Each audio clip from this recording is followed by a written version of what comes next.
everyone. Thank you for your patience. Sorry we're late. This is the November 19th, 2024 regular meeting of the Santa Barbara City Council. Would you please join me in the Pledge of Allegiance? I pledge allegiance to the flag of the United States of America and to the republic for which it stands, one nation, under God, indivisible, with liberty and justice for all. Madam Clerk, would you call the roll, please? Certainly. Councilmember Harmon. Here. Councilmember Oscar Gutierrez. Present. Councilmember Friedman. Here. Mayor Pro Tem Jordan. Here. Councilmember Sneddon. Here. Councilmember Alejandro Gutierrez. Present. And Mayor Rouse. Here. Okay, very good. And we have a ceremonial item to read. Yes, item 1, Junior League of Santa Barbara's 100th anniversary.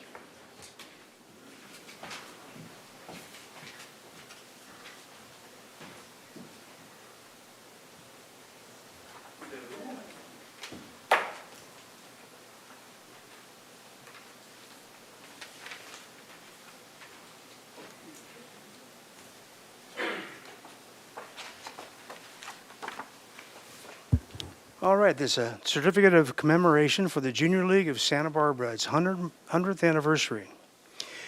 Whereas Junior League of Santa Barbara was founded in 1924 as an organization of forward-thinking women with a united mission to advance women's leadership for meaningful community impact through volunteer action, collaboration, and training. And whereas Junior League of Santa Barbara membership has grown over the years, but remains an enthusiastic, diverse group of women who commit to training, community service, and furthering the Junior League of Santa Barbara mission. And whereas since its founding, the Junior League of Santa Barbara has helped countless women and at-risk youth through a variety of programming, including partnering with the National Silent Witness Project, helping to open the local sexual abuse response team at Cottage Hospital, and partnering to open Safe House Santa Barbara, which provides a safe place and services for at-risk youth, and multiple other projects and programs that help victims of abuse, exploitation, trafficking, and domestic violence.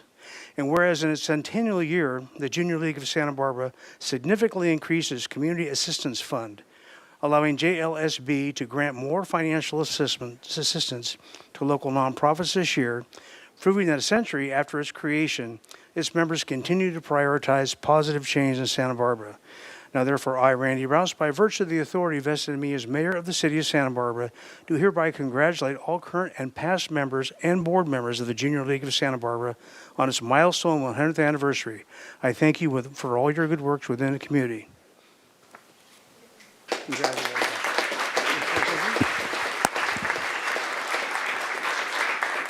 Awesome. Thank you so much, Mayor Rouse. As he did say, I am Jenny Elise Ramirez, and I am the current president of the Junior League of Santa Barbara. He did touch a little bit about some of our projects, but we're just so grateful to talk about our partnership with 4Kids, 2Kids, which is what allowed us to open our 3 houses. In 2018, we opened 1 house for survivors of sex trafficking, and since inception, we have helped 177 girls ages 12 to 18. In 2020, thank you. In 2020, we facilitated the opening of Living Arrows, which is 2 houses for boys and girls ages 18 to 21. Since inception, we have helped 81 youth in that realm. He did touch a little bit about our community assistance funds. We do grant money out to the community, and this year, as one of my big goals was to give out $100,000 to the community, so we will be doing $100,000 for the 100th year.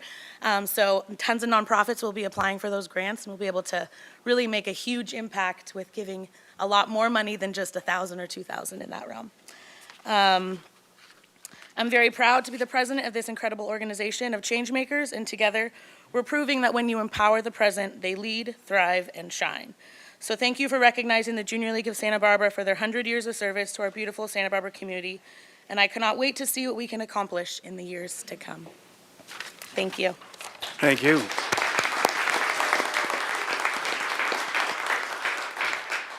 Ms. McAdoo, are there any changes to the agenda? Thank you, Mayor. There are no changes right now. Okay, very good. We have some items to read on the consent calendar. Madam Clerk? Yes, Mr. Mayor. Item 3, amending Chapter 18.40 and repealing Section 2.12.035 of the Municipal Code pertaining to airport police and enforcement.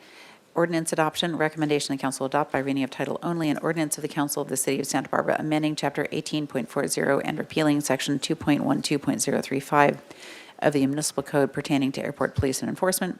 Item 4, authorization to apply for a California Department of Housing and Community Development HCD Pro Housing Designation Resolution. Recommendation the council adopt by reading of title only a resolution of the governing body of the city of Santa Barbara authorizing application to and participation in the Pro Housing Designation Program. Item 5, contracts for construction of the Laguna Stormwater Pump Station and Tide Gate Renewal Project Resolution Agreement. Recommendation that Council C adopt by reading of title only a resolution of the Council of the City of Santa Barbara amending Resolution Number 24066, adopting the budget for fiscal year 2025 to appropriate funds for the Laguna Stormwater Pump Station and Tide Gate Renewal Project. Item 6, increase in construction contract change order authority for the Creo Gymnasium Renewal Project Resolution Agreement.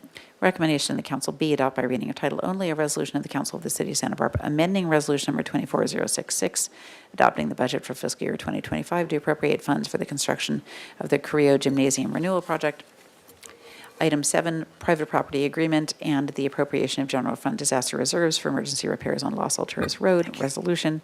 Recommendation that Council B adopt by reading of title only a resolution of the Council of the City of Santa Barbara amending Resolution Number 24066, adopting the budget for fiscal year 2025 to appropriate general fund disaster reserves for unanticipated emergency repairs on Los Alturas Road.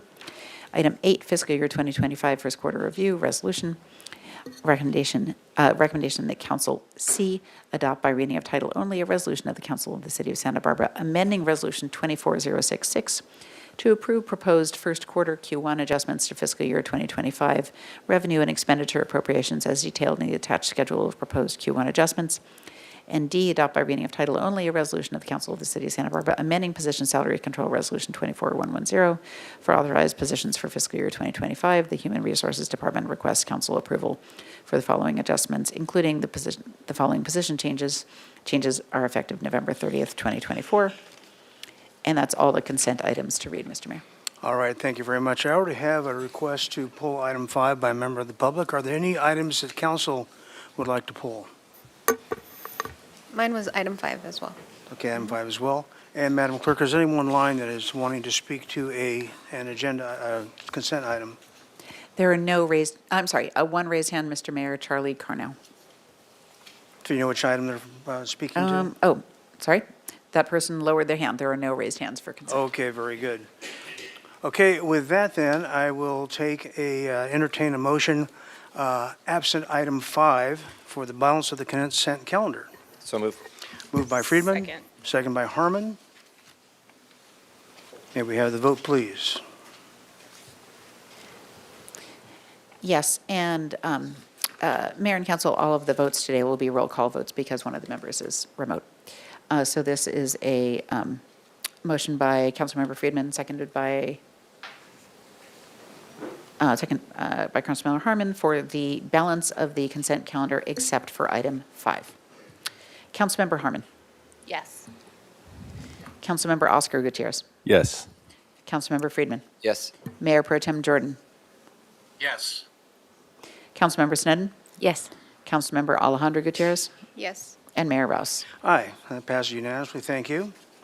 And with that, we'll move on to the report from the Finance Committee. Madam Chair. Thank you, Mr. Mayor.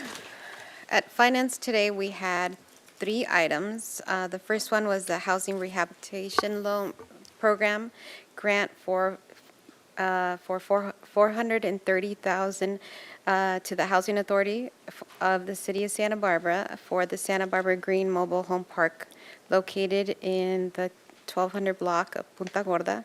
And then the amendments to the schedule of penalties, fees, and services charges related to the sewer service connections. And we had an update on the fiscal 2025 first quarter review. That's it. All right, thank you very much. And with that, we'll move on to general public comment, and this is 3 minutes at the podium for anything that is not on today's agenda, but still within the purview of this body. And we'll start out with Mike Weissman.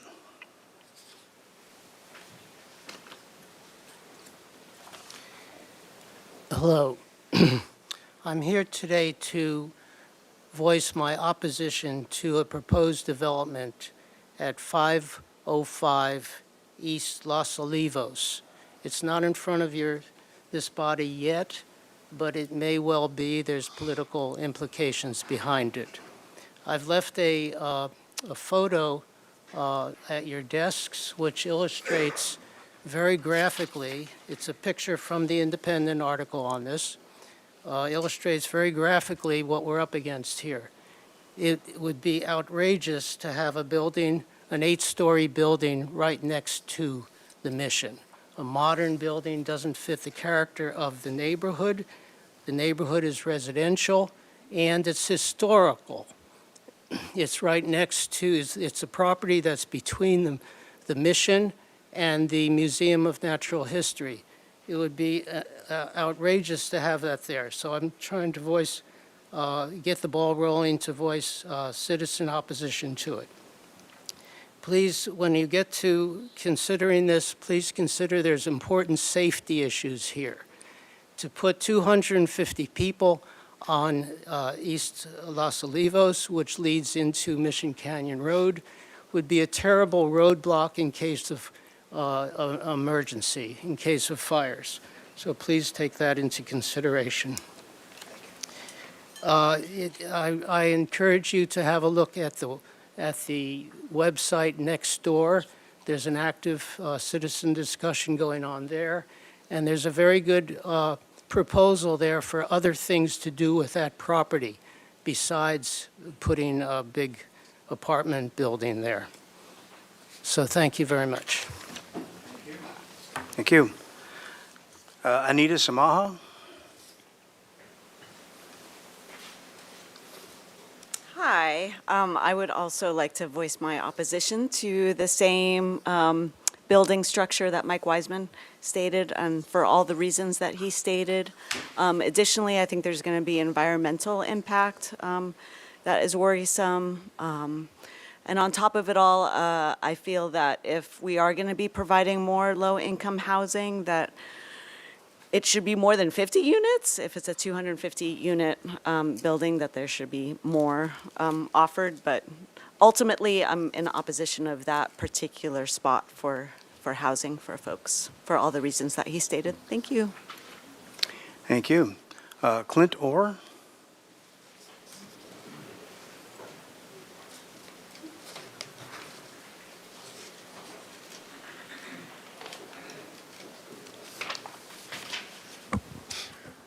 Mayor Rouse, council members, great afternoon. Okay, I'm going back to the pollution on our streets and in our air. We have more water really than any county in the state of California. Let's stay in our county, our county. Don't worry about everybody else that's in a place that doesn't have water. Let's talk about us right here in this county. Santa Barbara has no shortage of water. Everything's full. We got the desal plant, we got the reclamation plant, and water is not our problem for the next 5 or 10 years. Air, A-I-R, that's our problem. We have the worst air in the United States of America in the United States. The AQMD just got $500 million to clean up the air. And the point is that we got to stop leaf blowers. This is tragic. You can't walk the streets, can't walk your dog. Your mom can't go to church. Your kids and grandkids are being poisoned all day, every day. And now all of the crews have 2 leaf blowers instead of 1. Yeah, they're moving up. So we need to ban leaf blowers from 100 feet of a sidewalk or blacktop, period. They have no right to blow blacktop. You ever seen blacktop? That's called toxic waste. They're blowing it into our faces and onto everything, onto your car, and they say, oh, yeah, that's a new normal. No, it's not. It's not. Okay, that's got to end. 100 feet from any, and hey, no leaf blowers on blacktop. Come on, man. We can work this out with a couple of street sweepers, nonprofit. Okay, it's a nonprofit corporation. Okay, so you don't have to pay for it. We just go out and do it. We get a couple of leaf blowers, and I mean not leaf blowers. We get a couple of okay, blacktop is supposed to be done with street sweepers. I don't know if you know the difference between blacktop and why are they doing, what are they doing on our blacktop? First of all, blacktop is not for leaf blowers. I don't know, man. You know, anything within 100 feet. Okay, thank you, Mr. Orr. Okay, Got so that. anyway, let's stop that and we'll go from there. Thank you. Thank you. Mark Chatillo. And Mr. Chatillo, I know that you're in for a consent item consent item as well. Is this a general public comment? It is. Okay, 3 minutes. Thank you, Mr. Mayor, members of council, aloha. Mr. Jordan, Mark Chatillo on behalf of Keep the Funk. First, I wanted to just note, having traveled Southern Hemisphere to a community where there were native peoples that have been there for 80,000 years, that it's appropriate that we have a land acknowledgement for the Chumash people on whose unceded lands we're currently living. And I think I'd invite the council to do that more regularly. I wanted to speak, though, about due process and fair hearings and circumstances when there is too much time that elapses between an evidentiary hearing and a council's deliberations, where the amount of time when the public hearing has been closed disallows the public from being able to respond to the evidence. It disallows your council from being able to respond to new evidence, and disallows and creates a deprivation of due process for all the parties that are concerned. And 7 weeks is a long time between any evidence gathering and Mr. deliberations. Chatillo, City Attorney would like to speak. Mr. Mayor, I was not quite ready to jump in yet, but I just want to caution that we are not taking evidence on the matter that's on the agenda. And I'm not speaking to that. I'm speaking to the closure of the public comment period and then deliberations and the elapsed time between. There's no other opportunity to raise this concern. So limit your comment just to that, but That's please all I'm just don't speaking to. speak on the matter. That the due process and fair hearings, those principles are embedded in our decision-making process. And it's essential that your council not allow too much time to occur between those two pieces. And further, to the extent that individual council members have had communications with any staff members on substantive issues and interpretation of evidence, And in Mr. order to have a Chatillo, I transparent think hearing. that is implying that there's been any communications, No. and I don't think that's appropriate for public comment. Thank you. Well, there's no other opportunity to raise that concern, Madam City Attorney. So I would want to encourage that there be a complete ex parte at the time that any such item might be considered. But we have concerns. We'd request that there be an opportunity for public engagement and involvement in the matter for which the hearing has already been closed. Thank you very much. All right, thank you. Madam Clerk, do we have speakers online for open public comment? Yes, Mr. Mayor, we have 2 public speakers. We have Mary Ellen Brooks and then Charlie Carnow. Mary Ellen Brooks, please unmute yourself and go ahead. Okay, thank you very much. My name is Mary Ellen Brooks. I am speaking today as president of Citizens Planning Association, and I know this is during general comment. For 64 years, Citizens Planning Association has stood up for resident participation in good planning and good government. I understand that at a hearing in October, you continued an item because of a large amount of materials you received at the last minute, which you had not been able to review. I want to point out that the public also did not have the opportunity. Ms. Brooks, may I Mr. interrupt you for a Mr. minute? Mayor, Ms. I Connect think would like to weigh that's in. taking evidence on the item that's later on the agenda, for which the public hearing's been closed. Thank you. Okay, did you hear the city attorney, ma'am? I only have one other line, which really I think is fair. I'm just speaking that CPA feels it's a bad precedent. We urge you to continue an item, reopen public comment for that item, and allow the public to prepare responses. Mr. Ma'am, Mayor, I'm going to could you interrupt you please- one more time. Materials. Okay, thank you much. All right. Next speaker, please.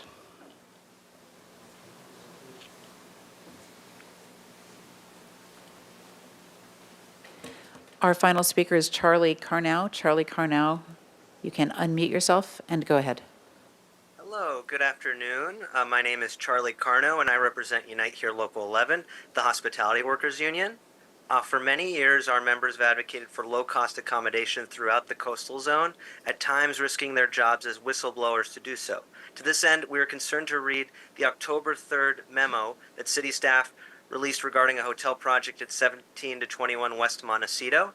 The underlying logic of this memo is concerning because it appears to allow hotel developers... 1 minute, Mr. please, ma'am. Mayor, I believe this is in regards to an item that's coming up on appeal in just a few weeks. So I would ask the public speaker to bring those comments forward during that appeal hearing. Thank you. This is more general than that. Is it all right to continue? You mentioned an address, sir, which is actually pretty specific, and it is an upcoming item, so the city attorney is cautioned against taking testimony at this time. Thank you. Can I just speak about it more generally then, please? Madam Attorney? I'm concerned that this will not be a general comment. I do think that it is particular to that particular appeal item. Thank you. Okay, I can make it, again, more philosophical. This is not, this is an ongoing issue, of course. Well, I you may give it a shot, but our attorney may Okay. interrupt you, so go right ahead. Okay. Give it your All best right. shot. So, all right, so let me give it a shot.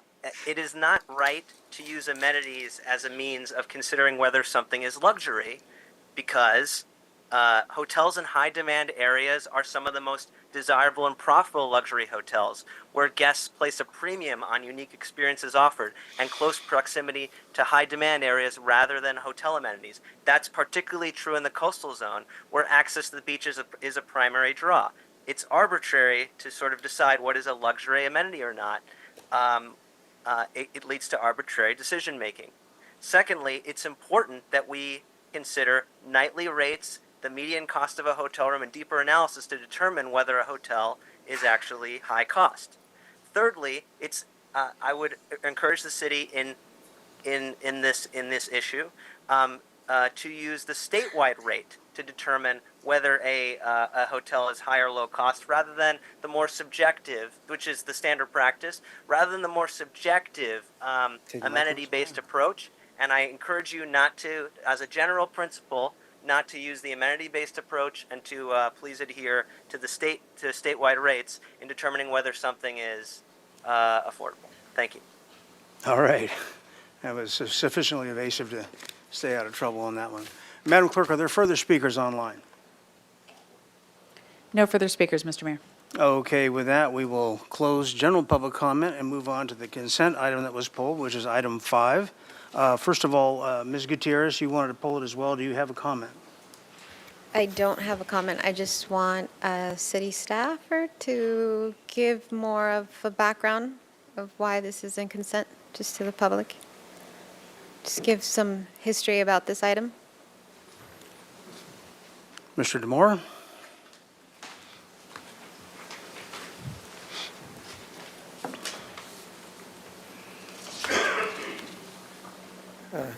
Good afternoon, Mayor Rouse and Councilmember Alejandro Gutierrez. I do have some slides I wanted to pull up here. Thank you. Real quick to help just kind of give an overall snapshot of this facility and the critical nature of this facility. So shown here is a picture of what's known as the Laguna Pump Station, which is the city's only real major stormwater pump station. The project that we have before you is a maintenance and repair project to just reinvest in this critical facility. It's primarily funded through FEMA, 75%, and the scope needs to be very limited in order to use those FEMA funds. And as I said before, this is very critical infrastructure. I'm just going to go through real quickly here and describe the watershed and why this facility is as critical as it is. The Laguna watershed drains a large portion of the east side of Santa Barbara, kind of from State Street all the way beyond Milpas and then up into the Riviera. It's a small watershed. It's highly urbanized. When I say that it's small, it's significantly smaller than the Sycamore watershed. Actually, it's about 4 times smaller than Sycamore, and it's less than 1/10 the size of the Mission Creek watershed. Because of that size and because of the very low gradient, there's not a lot of elevation change. Once you get down into the downtown area between there and the ocean, there's not that much elevation, so it's hard to get water out of that area. It's subject to flooding during short duration, high intensity events. One example of that was in December of last year, where we saw 1.3 inches in 30 minutes. It was more water than the system could handle, and we saw that a lot of our streets, water exceeded the curb height on the streets. This slide here, it shows areas that are prone to 100-year flood events, which we have seen recently. And there is an example, I think that was from the December storm. That is, I think, might be on Laguna Street. And then this gives an overall snapshot of what the facility is and where we're investing funds for this project. It's the channel, which goes from Cabrillo down to the tide gate. You can see the tide gate is the structure immediately to the left on this photo of the lagoon. And what that tide gate does, most of the time it's holding back water from the lagoon from getting into that channel. And then the facility with the red roof, not the tiled roof, but the red roof in the middle of the screen, that's the pump station that we saw earlier. And what happens here is water is pulled out of that channel and it goes up and around the tide gates and it discharges to the lagoon. Because of the low gradient of the watershed, it's not possible for this watershed to just drain out to the ocean like Mission Creek, like Sycamore Creek. It requires pumping. So we rely on this facility in order to properly drain and protect areas on this side of the freeway, especially.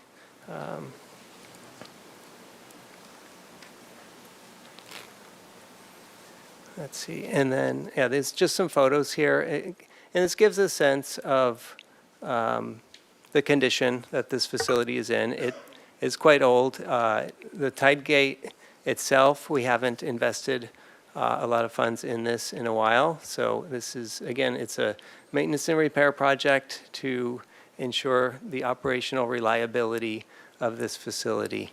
And there it is from the other side, from the channel side, looking out towards the ocean.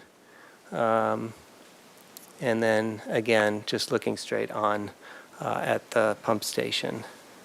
So I think that's the extent of what I had, just to give council and the community an overall picture of the critical nature of this facility and how much of downtown relies on this facility operating reliably in order to protect life and safety.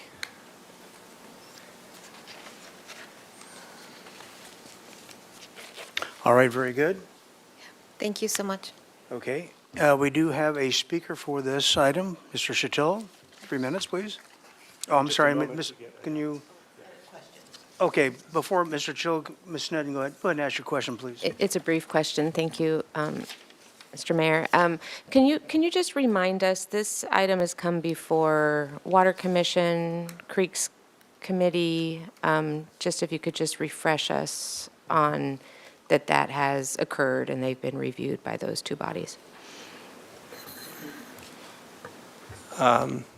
Sorry, could you repeat that again? Yeah, I believe this item has come before Water Commission and also Creeks Commission, and if you could just sort of confirm that for us, that this has been before those two bodies.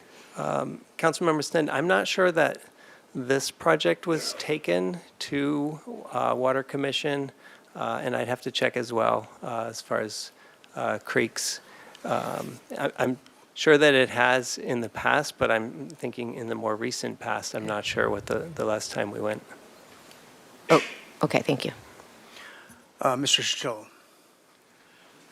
Thank you, Madam Clerk. If I could have the PowerPoint.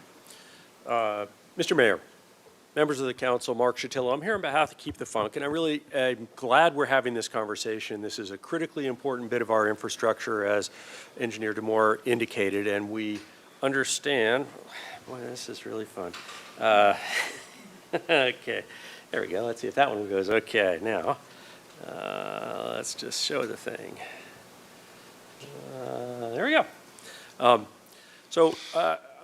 I'm glad that we're able to draw attention to this because the Laguna Canal tide gates are really essential and critical to the entire low-lying flood zone. Now, the city has conducted and prepared a number of studies looking at this issue, not only the sea level rise adaptation policy that your council adopted as part of the under a grant from the Coastal Commission, but also the local coastal plan itself, but also a 2014 technical study where options and alternatives were examined looking at the tide gate project, as this area is extremely vulnerable. And the conclusions of those studies are that we really need to have a more comprehensive approach to this issue. And we're concerned that this is a one-off solution. I think it's clear your council is going to approve this. We're not going to object to that, but I think we want to bring it to your attention and ask that your council give direction to staff to ensure that this will not be a one-off, that we're not going to wait till the next disaster to begin planning the next revision to this, because as proposed, here's a picture from yesterday showing those same tide gates at the King Tide, and we don't even have 3 feet of freeboard there, and that's what is projected as being necessary in order to be ready for the combination of a high tide and storm surge in order to avoid flooding of this area. So the solution of maintaining these same gates is inadequate to be able to respond to the problem. Here's a map showing the 2010 surge area, which goes well beyond this and includes other properties of immediate concern. And indicate that we need to do more. There's your 2021 Sea Level Adaptation Rise program. It does call for the redesign and reconstruction of the tide gates as the first item in the near term. This is not a redesign. This is not a reconstruction. This is maintenance. And fair enough, you got money to do it. That's what you got to do. But in 2014, when you studied this, you realized that this area is actually extremely significant for ecological and recreational purposes. This solution ignores those, it worsens them. So council needs to direct staff, maybe it's the sustainability department, that we need to solve this problem in a bigger way and not just put another Band-Aid on an existing problem. Thank you. And just to that note, I have personally been spending time with FEMA, Salute Carval's office, as well as Caltrans to look at this entire problem in a bigger picture way. But in terms of repairing now what we've got, I certainly don't want to be wearing my wader boots around the Gutierrez area in the next big storm season to help out businesses and move pumps and see how many pumps we can source from other places. So there's an immediacy to this, and we owe it to our citizens, certainly, that are in that lower lagoon area to do something. With that, I wouldn't put your boots away. Yeah. With that, I will entertain a motion on item 5. I will make a motion. Item 5. Okay. Alejandro Gutierrez, second. Second by Oscar Gutierrez. And Ms. Sneddon, you have a comment to the item, to the motion? Yes, thank you, Mayor Rouse. I mean, I think just for the formality of making the comment that I know this is already in our sea level rise adaptation plans. This is already under consideration in a broader picture, particularly with the Creeks Committee. But if it needs to be formally said, I'm formally saying it to, that staff is, but I'm already aware that this is very much under consideration. And I think keeping things in working order while those plans are being worked out is prudent. So supporting the motion. Very good. We have a motion and a second. Very good. This is a motion by Councilmember Alejandro Gutierrez, seconded by Councilmember Oscar Gutierrez for item 5. Councilmember Oscar Gutierrez. Yes. Councilmember Friedman. Yes. Mayor Pro Tem Jordan. Yes. Councilmember Sneddon. Yes. Councilmember Alejandro Gutierrez. Yes. Councilmember Harmon. Yes. And Mayor Rouse. Aye. Okay, very good. That passed unanimously. Thank you. And with that, we will go to Councilmember Committee assignment reports. Ms. Sinet, you have your light on? I just have one official. I was sorry to miss the groundbreaking at the police station on Monday because I was at the Kachuma Operation and Management Board meeting as a voting member. And one good piece of good news is all those Kyoto crossings that we've been hearing about for, I think, over a decade, they're all complete. So that is a big piece of news for the COMB operations. All right. Anyone else with a committee assignment report?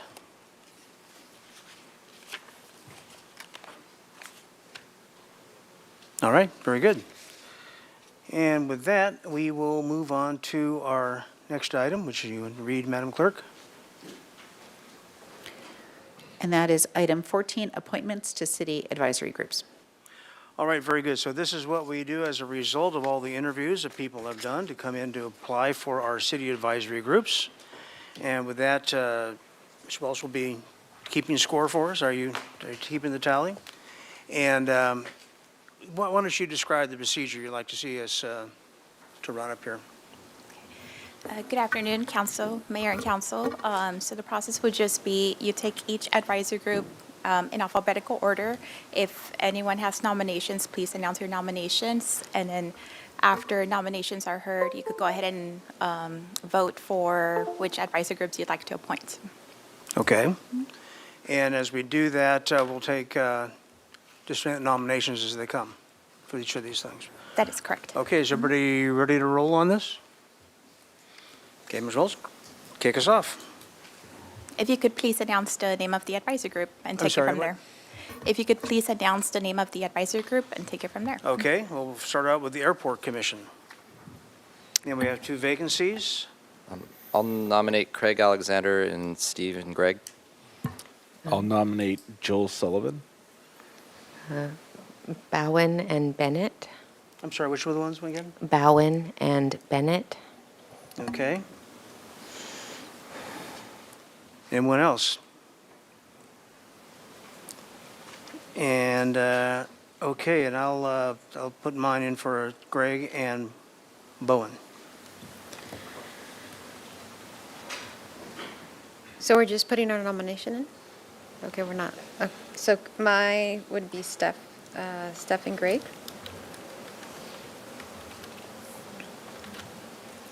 Okay, is everybody weighed in? Okay. Okay. So then, Mr. Mayor, I will then read the name of each council member, and each council member says the name of the 2 persons to appoint. So this is for Airport. Councilmember Friedman. Steve and Greg and Craig Alexander. Mayor Pro Tem Jordan. Greg and Alexander.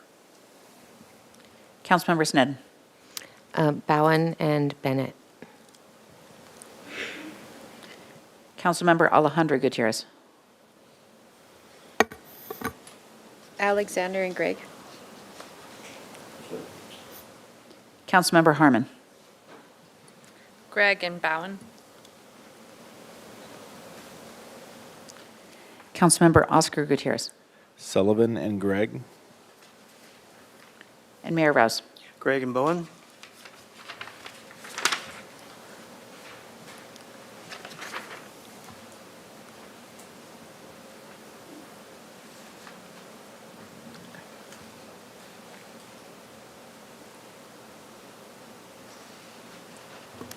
I believe we need 4 votes in order to appoint someone, and I have 3 votes for both Alexander and Bowen. So if you could please have another vote between those two. So it's not just a simple majority of who got what? That is correct. We need 4 votes. Runoff between Bowen and Alexander. So you have, Greg is one, right? Yes. That is correct. Yeah, that's what I mean. So runoff So- between two, so you want to poll this again? Yes. Very good. So we have chosen Stephen Gregg, and now this is, I'll be calling names again for the second person. Mayor Pro Tem Jordan. Alexander. Councilmember Snedden. Bowen? Councilmember Alejandro Gutierrez. Councilmember Harmon. Bowen. Councilmember Oscar Gutierrez. Bowen. Councilmember Friedman. Alexander. And Mayor Rouse. In Bowen.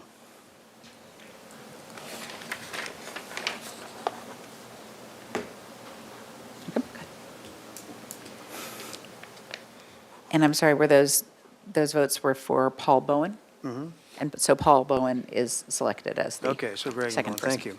Okay, we're going to go to the Architectural Board of Review. There are 4 vacancies, and there are 4 candidates.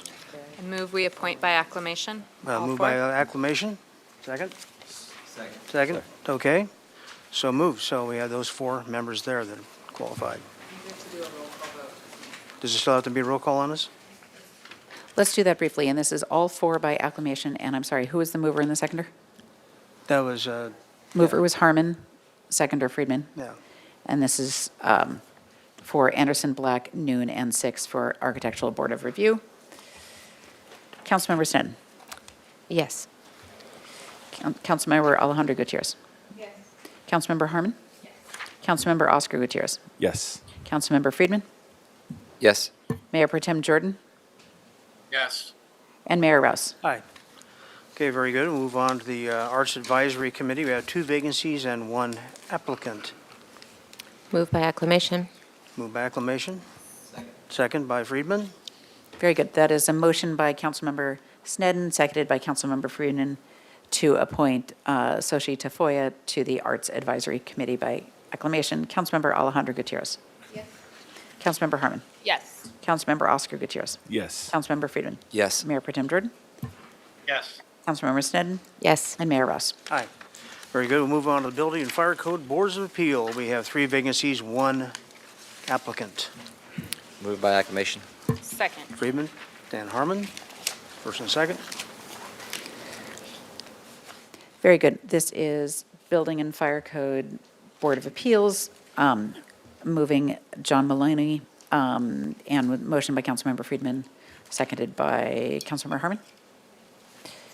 Councilmember Harmon. Oh, sorry, yes. Councilmember Oscar Gutierrez. Yes. Councilmember Friedman. Yes. Mayor Pro Tem Jordan. Yes. Councilmember Snedden. Yes. Councilmember Alejandro Gutierrez. And Mayor Rouse. Aye. Okay, moving on to the Citizens Oversight Committee. We have 2 vacancies and 3 applicants. Kaufman and Klein. I'll move Caldwell and Klein. Anybody, any further nominations? That's everyone. Okay, then we can go ahead and do a Very good. Roll. We'll do a roll call here. Councilmember. voting for 2. Voting for 2. Councilmember Oscar Gutierrez. Caldwell and Klein. Councilmember Friedman. Caldwell and Klein. Mayor Pro Tem Jordan. Caldwell and Klein. Councilmember Snedden. Kaufman and Klein. Councilmember Alejandro Gutierrez. Baldwin and Klein.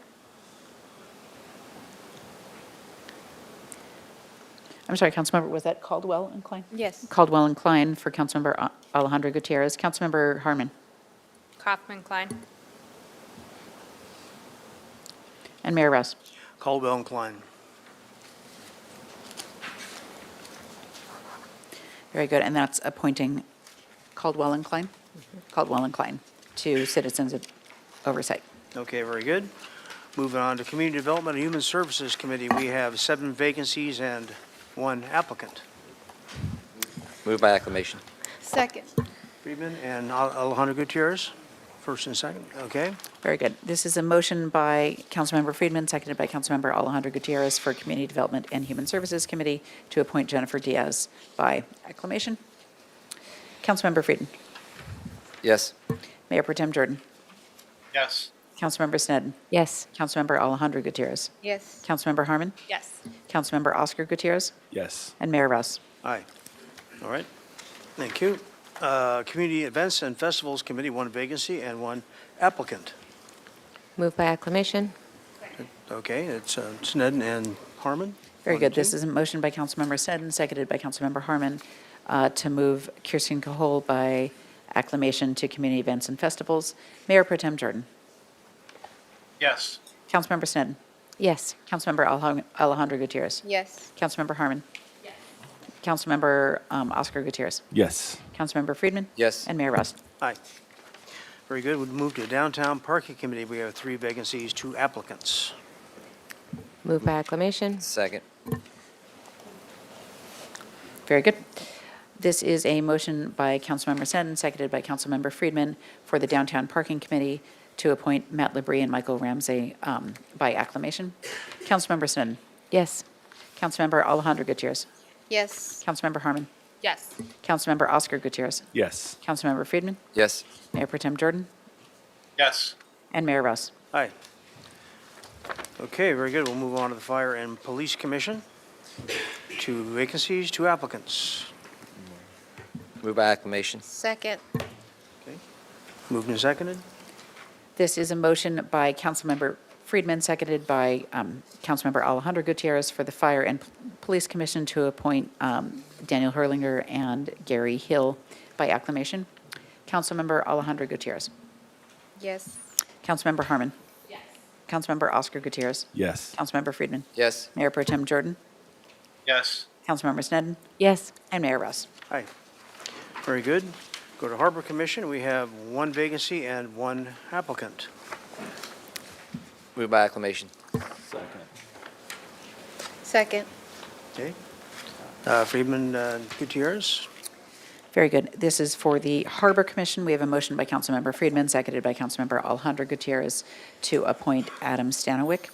Councilmember Harmon. Councilmember Oscar Gutierrez. Yes. Councilmember Friedman. Yes. Mayor Pro Tem Jordan. Yes. Councilmember Snedden. Yes. Councilmember Alejandro Gutierrez. Yes. Mayor Rouse. Aye. Okay, Historic Landmarks Commission, we have 3 vacancies and 3 applicants. Move by acclamation. Second. Okay, first by Snedden, second by Alejandro Gutierrez. Okay.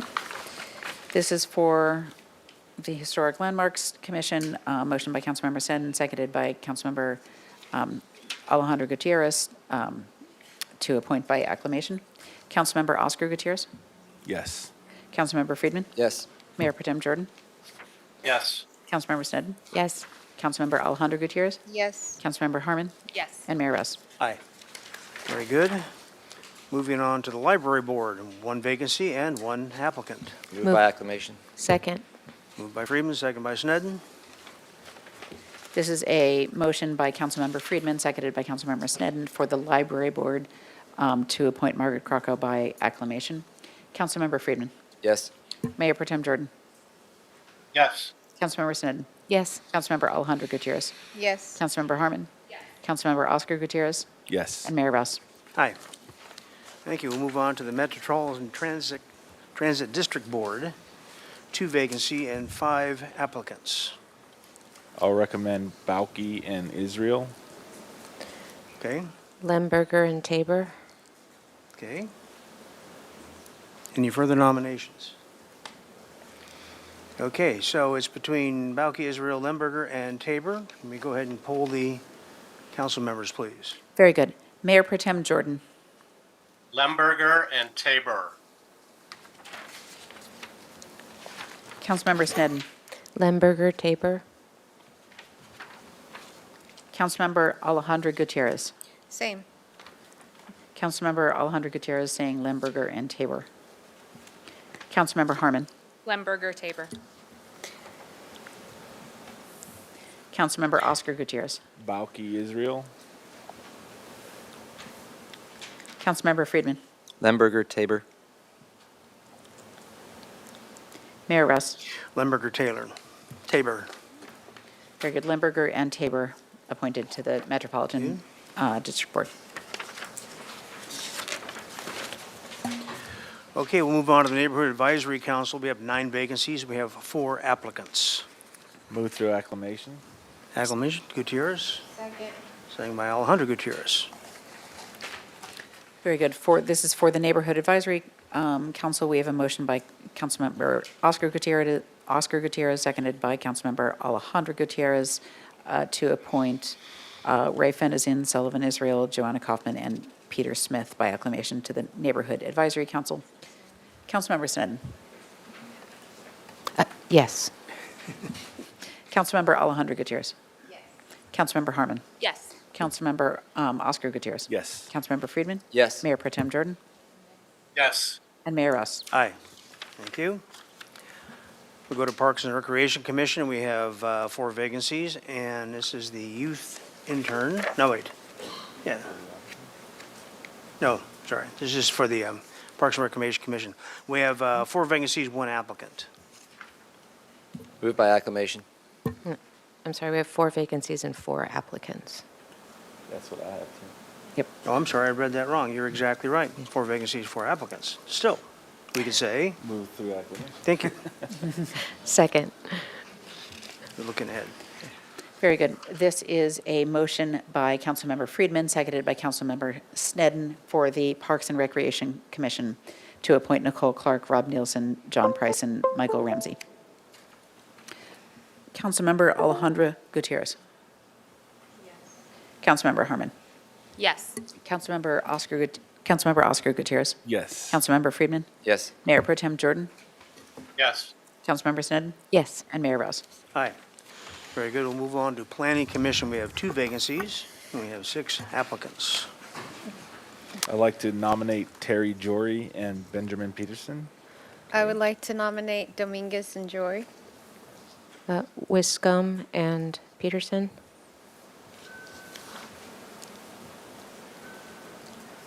Okay, further nominations? Okay, so it's between Jory, Peterson, and Wiscombe. Let me pull the, did somebody nominate Dominguez? Okay. Yes. And Dominguez, okay.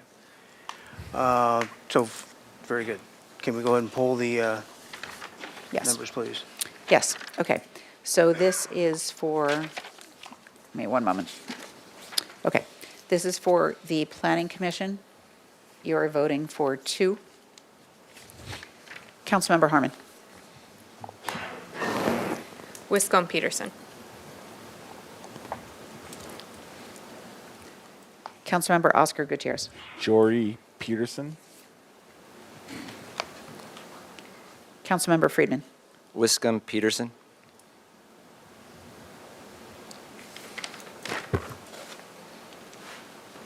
Mayor Pro Tem Jordan. Wiscombe, Peterson.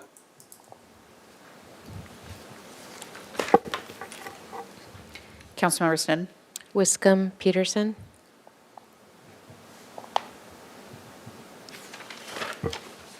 Councilmember Alejandro Gutierrez. Dominguez and Joy. And Mayor Rouse. Wiscombe, Peterson.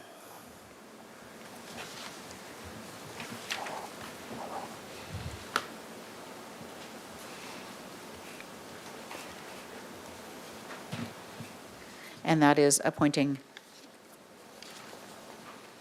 Leslie Wiscombe and Benjamin Peterson to the Planning Commission. Okay, thank you. Okay, we're going to move on to the Rental Housing Mediation Board. 5 vacancies and 4 applicants. Mayor Move through Russ, acclamation. Okay? I'd like to do this one not by acclamation, if that's possible. I'd like to just vote for 3 of the applicants. We can certainly do that if you want to deny the motion. We have a motion on the floor. Do we have a second on acclamation, first of all? We don't. Okay, so for lack of a second, then we will move on to our normal nomination process for this. So, anybody? Broder, Dullum, and McCann. Axelrod. Okay, so all four have been nominated. Why don't we go ahead and poll the membership? All right, one moment.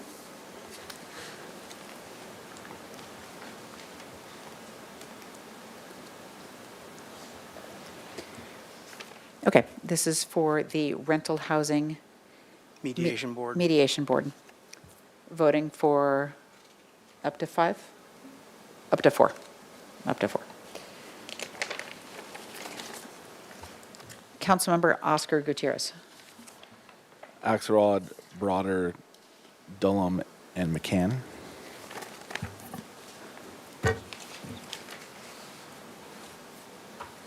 Very good. And hold one moment here. I'm going to do a little more writing than usual.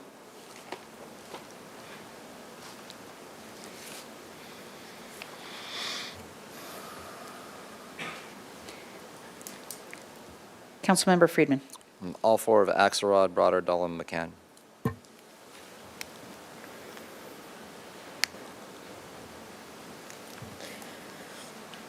I have a question. Am I Um, allowed? Okay. What- Yeah, I can the ask. question- What is your question, Mr. Gutierrez? I'm just a little confused. So some of us, by law, since these folks applied and there's only there's 5 vacancies and 4 applied, are we allowed to exclude somebody that applied even though there's a vacancy? Mr. Mayor, Councilmember Gutierrez, the council appoints members to the board. Okay. All right. Yeah, so we could actually leave a vacancy if we so chose, but right now, it's just right now we're doing the polling. Okay. Councilmember Jordan. All four, please. Axelrod, Broder, Dullum, McCann.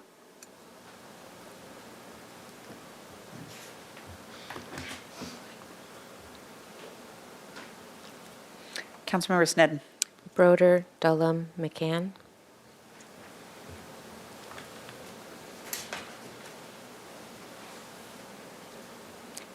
Councilmember Alejandro Gutierrez. All 4.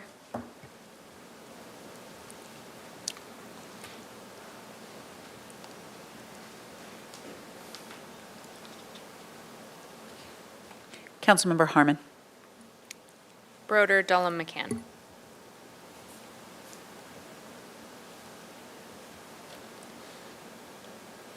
And Mayor Rouse. Axelrod, Broder, Dullum, McCann.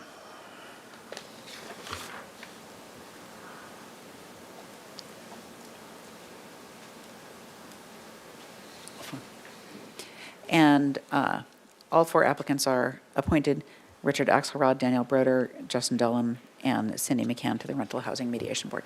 Okay, thank you. We'll move on to Santa Barbara Youth Council. We have 4 vacancies and 4 applicants. Move through acclamation. Acclamation. I'm sorry, aren't there only 2 available applicants for that category? So back to the clerk. What is our situation here? So there are 4 vacancies, but only 2 can be appointed to the SBUSD High Schools category, since there were no applicants for the local alternative, the other category. So you can only choose 2 names from the first category. So we can make from the county as opposed to from the, Yeah, they could be either for city residents or county. so we can do all 4 then. Okay. No. No, only 2. Okay, it's confusing the way it's laid out on the, I would like, can I make a nomination? Yeah. Gonzalez and Martinez. I'll nominate Gaston and Rumi.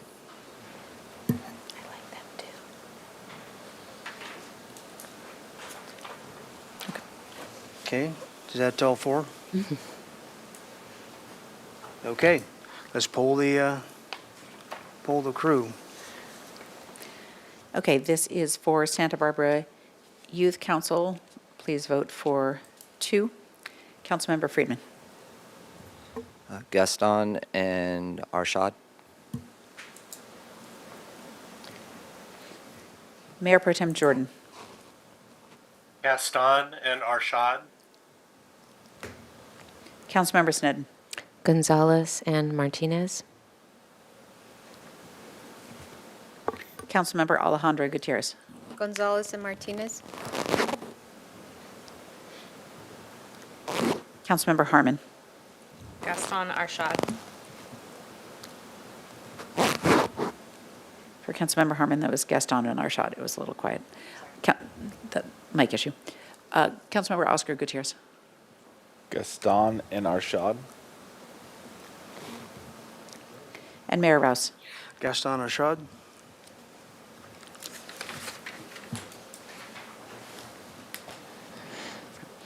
And Nicholas Gaston and Remy Jean-Gagir Arshad are appointed to the Santa Barbara Youth Council. All right, move on to Single Family Design Review Board. We have one vacancy and one applicant. Move by acclamation. Moved by applicants, that's Snedden. Second. Second by Alejandro Gutierrez.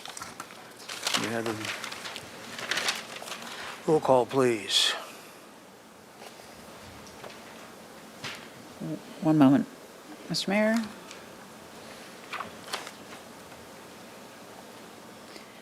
This is for the Single Family Design Board.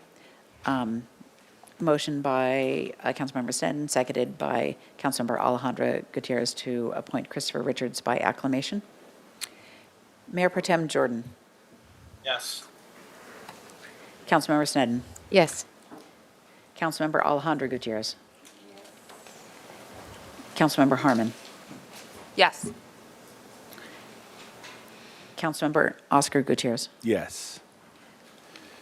Councilmember Friedman. Yes. And Mayor Rouse. Aye. Very good. Move on to Sister Cities Board, two vacancies, two applicants. Move through acclamation. On Oscar Gutierrez, Second. second by Kristen Snedden.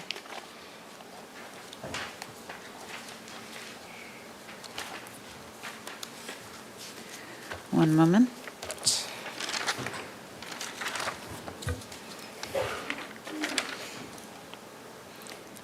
Okay, this is for the Sister Cities Board, motion by Eric Friedman, seconded by Councilmember Kristen Snedden, to appoint Margaret Saavedra and Mary McMahon by acclamation. Councilmember Snedden. Yes. One moment. Okay, Councilmember Alejandro Gutierrez. Yes. Councilmember Harmon. Yes. Councilmember Oscar Gutierrez. Yes. Councilmember Friedman. Yes. Mayor Pro Tem Jordan. Yes. And Mayor Rouse. Aye. Very good. We'll move on to Transportation Circulation Committee. We have two vacancies and four applicants. Take I'd like nominations. to recommend Bauke and Israel. Israel and Seidschlag.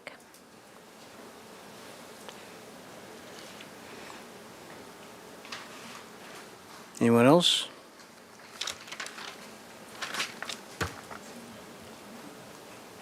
Which ones you nominate, Kristen? Seidschlag. Sarah. The third name down. Okay, yeah. The incumbent.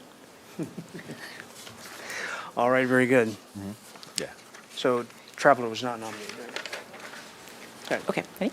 Okay, so choosing between three, let's go ahead and poll the crew here. Sorry, Mr. Mayor, I have a quick question. Sullivan, did he get picked for another committee? Yes, he was appointed to Neighborhood Advisory Council. Okay.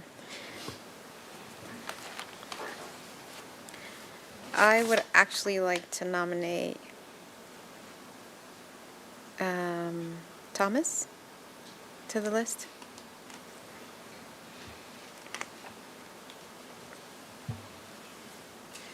Thank you.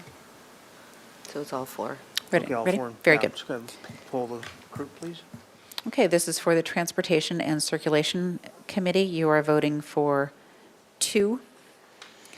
Councilmember Alejandro Gutierrez.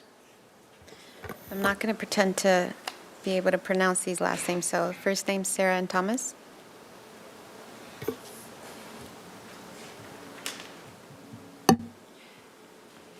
Councilmember Harmon. Bauke, Slideshag. Slideshag.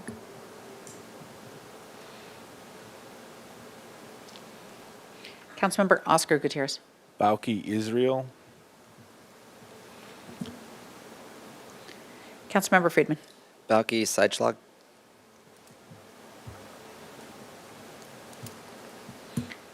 Mayor Pro Tem Jordan. Bauke, Seitschlag.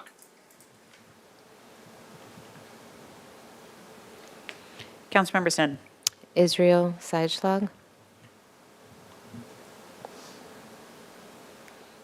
And Mayor Russ. Belkey Sideschlag.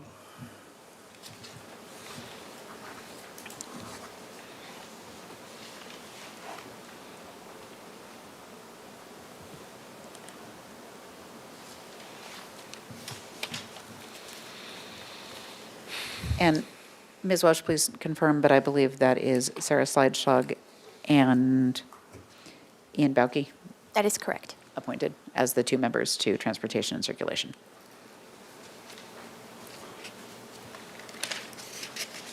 All right, very good. And last but not least, the Water Commission. We have 2 vacancies and 3 applicants.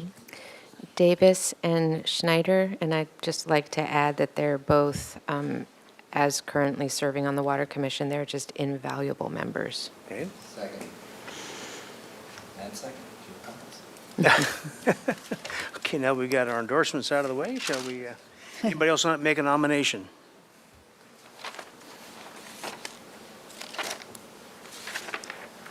We have 2 nominations and 2 vacancies. Can we just go by acclamation then? I'll do a really brief roll call vote, just one moment. Yeah. Almost done. Okay, this is for the Water Commission to appoint David Davis and Cora Snyder. Motion by Councilmember Snedden, seconded by Councilmember Friedman. Councilmember Harmon. Yes. Councilmember Oscar Gutierrez. Yes. Councilmember Friedman. Yes. Mayor Pro Tem Jordan. Yes. Councilmember Snedden. Yes. Councilmember Alejandro Gutierrez. Yes. And Mayor Rouse. Aye. All right, very good. We got that one done. We move on to our next item, the main event. May we have the item read, please? Certainly. And that is item 15, appeal of Planning Commission's approval of 101 Garden Street Hotel project. All right, very good. So this is a continuation of a hearing that we've had. We've already had a staff presentation. We've already had public comment. We've already had council comment.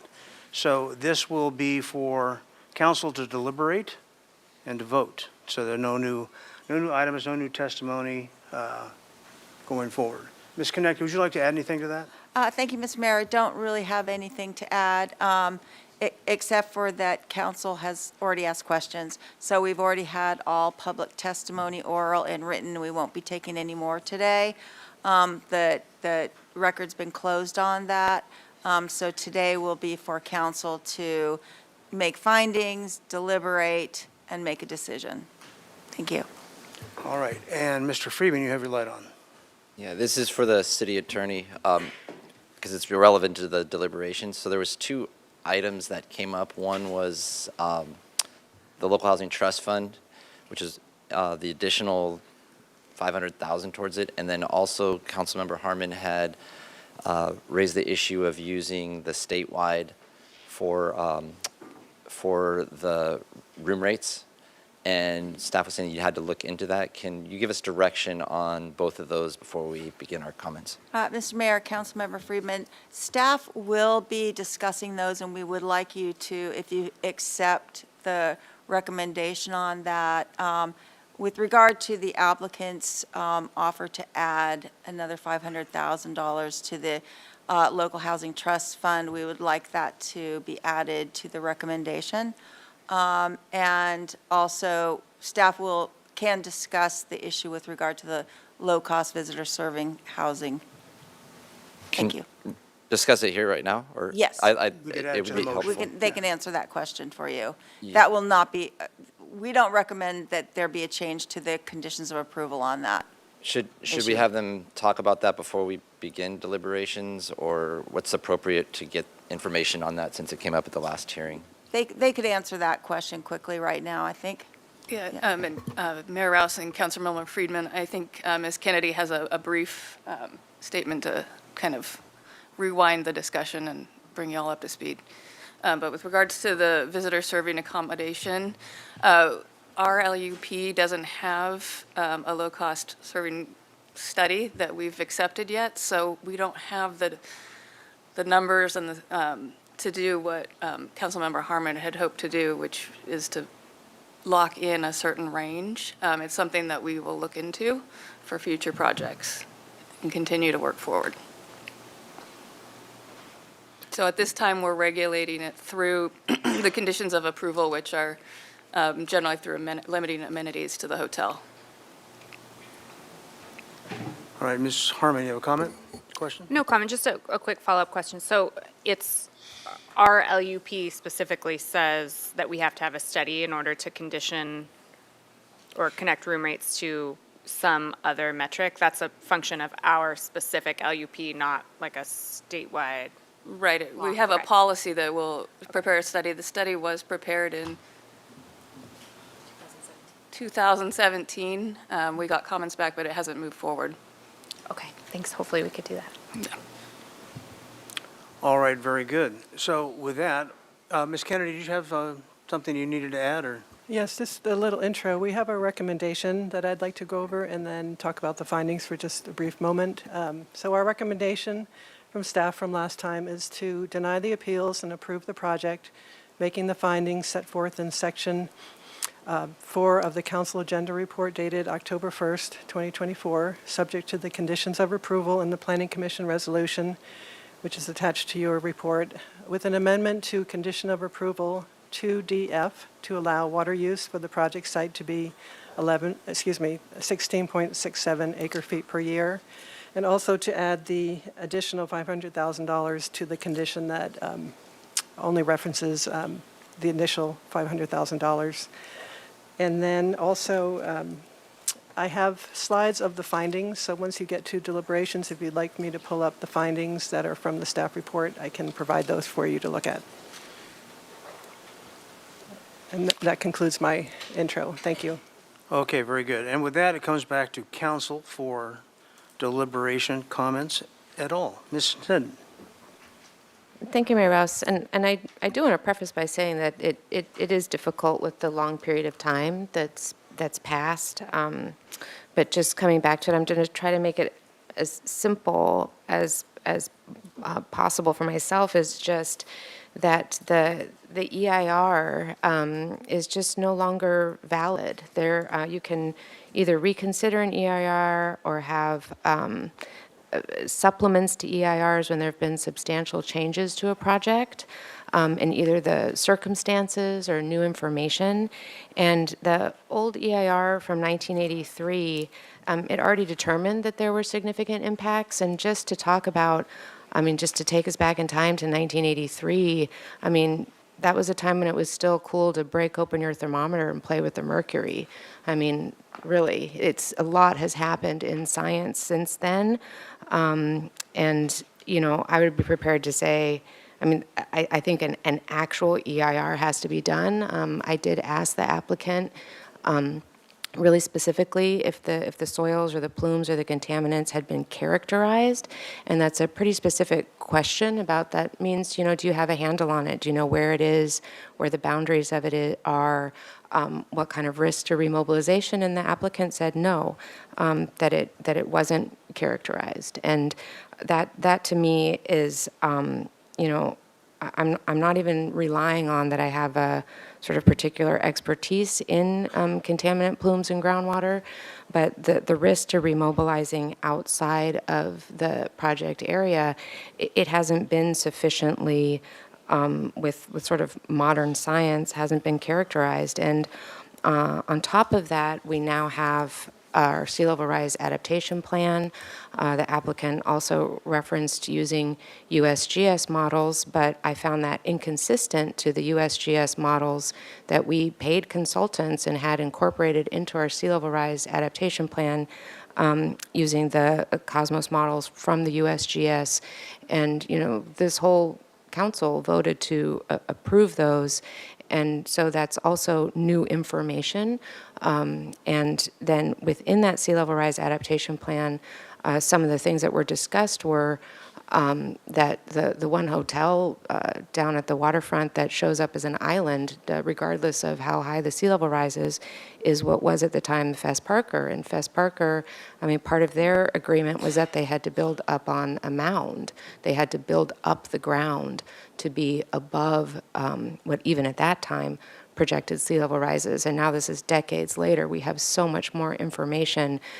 So the idea of undergrounding, even though it was described as being minimally underground or just 5 feet into the water table, around the water table, we've had information since then that has caused us in other development agreements to, I don't want to use the word development agreement, but in other agreements in hotels since the 80s to build up above sea level, current sea level rise. So I think given, it's in the applicant's own information and in the council agenda report, the history of contamination. It's confirmed multiple different ways and times, and I would say it's not been sufficiently characterized. And relying on a 1983 study, other things that have changed since then is it's not just the concept of sea level rise, but we have an adaptation plan, and there's consistency with maybe other plans and general plan, but when it says consistent, it's not consistent from my reading with our sea level rise adaptation plan. And then in addition, with the new information and circumstances, those are legitimate for calling for a more modern and updated environmental impact report. So other things that would be considered in that would be the housing. And regardless of whether we're saying housing or hotels, the largest emitter of greenhouse gases in our county continuing to rise is car emissions. And by the applicant's calculations, they're assuming that 30% of their workers or more would be living, it's contradictory. In one of their tables, it says 30% would be choosing to reside outside Santa Barbara. And then in Table 5, it says the percentage of workers living in Santa Barbara would be 30%. So this would be creating something that would create a demand for more vehicle miles traveled, not just by the visitors, but by the workers themselves. And I think that's something that would be significant new information within a more modern environmental impact report. So, I have other comments that I could make. There are questions in an EIR about toxic soil and groundwater report. Those have not been sufficiently answered. In the initial projects, things that were proposed were either open space or one of the proposals was an above ground parking lot, or I think at some point it was going to be an aquarium center. These are all things that are above ground. So once we're starting to introduce subsurface in a sea level rise area and the risk of remobilizing contaminants, which are confirmed historically there, I think things that were not characterized, and this was confirmed, I asked these questions of the applicant, the depth groundwater flow direction, the hydrogeologic and aquifer properties, hydrostratigraphy, tidal and seasonal influence, liquefaction settlement, the nature and extent of the groundwater contamination, the inadequate vertical extent assumptions, inadequate horizontal extent, inadequate temporal data. These are things for a project this size on our delicate waterfront area. We just saw today in the slide shown about the tide gates, how severely impacted that area is. And that photograph of seeing cars underwater, that's in our very recent history. And that is described in our sea level rise adaptation plan with storm surge data is mapped in there. So it does not, without seeing a full, complete environmental impact report for current conditions, it's not been sufficiently characterized, and I don't see how in good conscience we can rely on the early 80s for this findings on the environmental impacts. I think it's, to me, there are other reasons and other findings I could make and add to those in addition, but I think just very substantially the EIR, I can't find that it's any longer valid. Mayor Rouse, council members, if I may, my name is Julia Peugeot, environmental analyst. I want to clarify that the CEQA analysis that was done for this project did not rely on the 1983 EIR and its findings. Thank you. Mr. Friedman. Thank you, Mr. Mayor.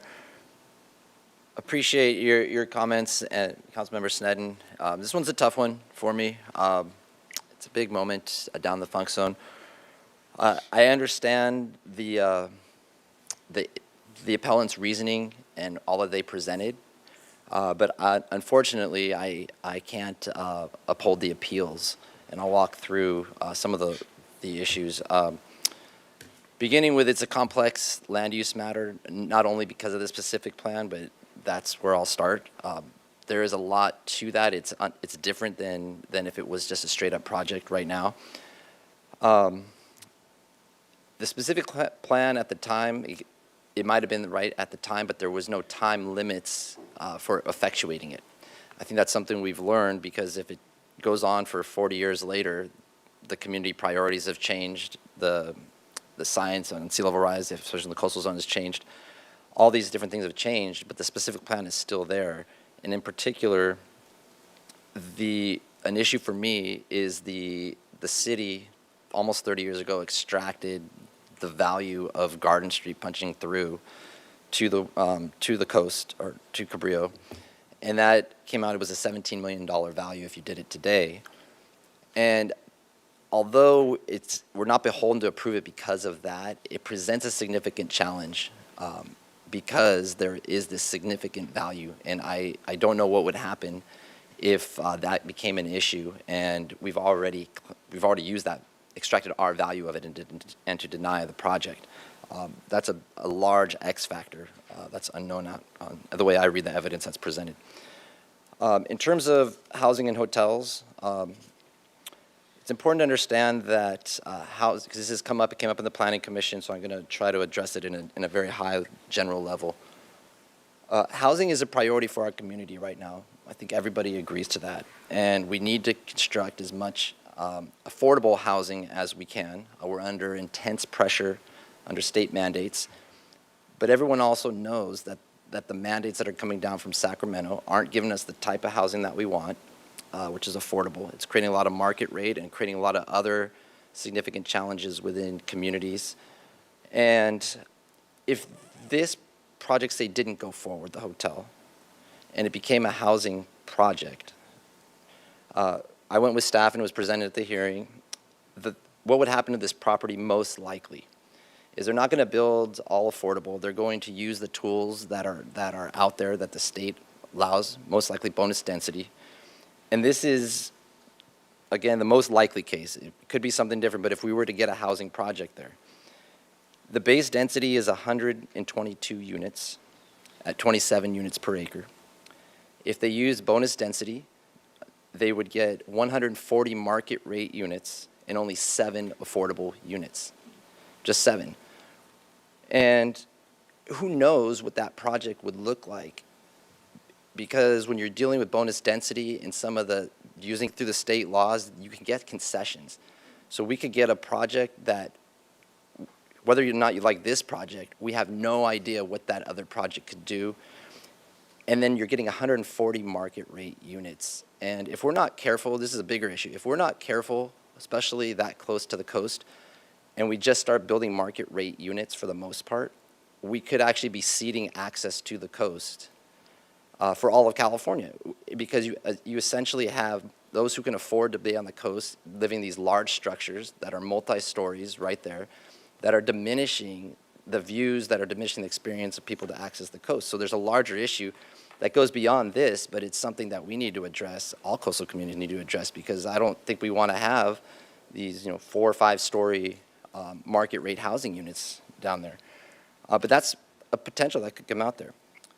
The other interesting note, and again, this was talked about back at the hearing, is that if you use a housing authority or others that are out there building units, actual units, when you're going through and making them mostly all affordable through low-income housing tax credits and other financing options, it comes out to be about $1 million per unit to construct affordable housing. Give or take, it could be 800, it could be a little bit more, but those are actual numbers that are coming in on projects throughout coastal California, $1 million a unit.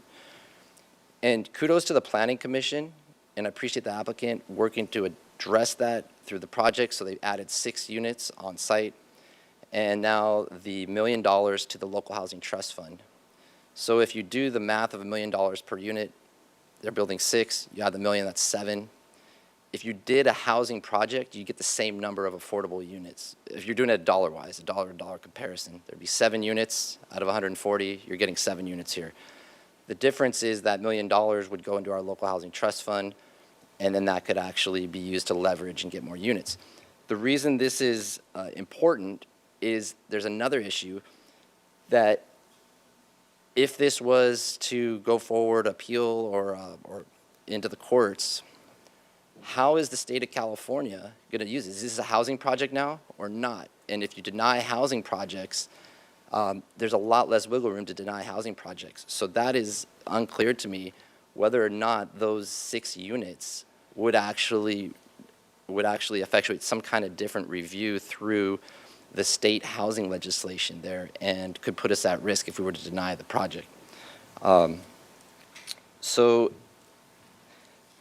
The other issue I'm going to try to wrap up is why this is important is if we were to deny the project, the findings that we have need to be airtight. They also need to look at, did the applicant do enough to satisfy all the ordinances, all the regulations, there's the FEMA issue, all that to come in, because if it goes to the courts could really, are going to look to that. Did they satisfy everything? No, they didn't. But did they do enough to satisfy the environmental work and everything else and the design and the impacts? And there was a case in Santa Barbara. It happened right before most of us got on council. I think Mayor Rouse was only on council at the time. It was called the Felke case, which was on the coastal bluffs. And the long and short of it was the council denied the project, and it was within the coastal bluffs, and they had solid reasoning to do so at the time. It went to the courts, and the decision came out against the city, and it cost the city $3.8 million in costs that went to the owner of that property. And that came out of the general fund ultimately. This isn't that reasoning is not, I want to make this clear, it's not a reason for me to deny the appeals. What it is that if we were to deny the appeals on specific findings and they weren't solid and they didn't override our own professional staff who we rely upon and all the studies and all the information that the applicant presented, that could be a significant outcome where if it went into the courts and we lost, we'd be on the hook for millions and millions of dollars. And I just don't have the confidence that in the findings to deny the appeal that we couldn't be headed for that type of outcome. So with that, I just can't make the determination based on the findings to uphold the appeal. So with this, I'm going to have to deny the appeals for those reasons. Ms. Harmon. Thank you, Mr. Mayor.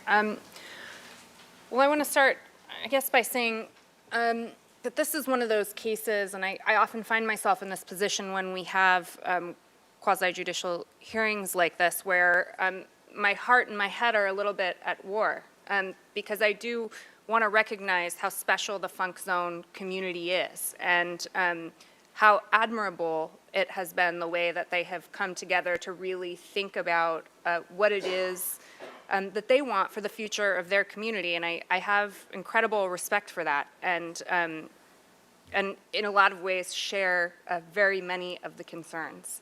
But in this context, in the context in which we find ourselves making this decision today, for me, there are two things along the lines of what Councilmember Friedman discussed that are really keeping me from upholding the appeal. And I want to just briefly address two of them, though they are very much in alignment with what Councilmember Friedman said.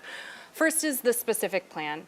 And I do understand that we are not necessarily beholden in a concrete way to that plan. However, it's critical to me that we as a city live up to our commitments generally. We've already gotten the benefit of that bargain. And to me, it's really not a bargain at all if we go back on our word. And in this particular moment in time, when we as a council and as a community are looking to try to forge a path forward together with our developer partners, one that is centered in trust and mutual commitment to the community, I think it really does not set us on a path toward effective governance to go back on our word at this point. There are also potential legal implications that I have concerns about as well. Secondarily, the calculations discussed by Councilmember Friedman, I won't try to describe them, though I remember him bringing that up at the hearing and then again today. Those were really important in my thinking. And we need to be careful, I think, that we don't deny what's really before us on the basis of some imagined alternative, especially when that imagined alternative doesn't take into account very real constraints that are at play on the site. So with those two things in mind in particular, and with great respect for the appellants and for all involved in this, and frankly with a bit of a heavy heart, truthfully, I will be voting to deny the appeal today.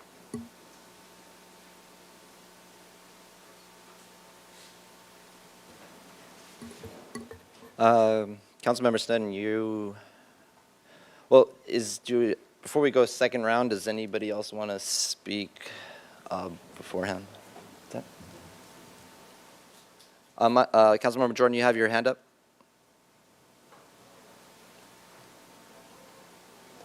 And turn it back over to you, Mayor Rouse.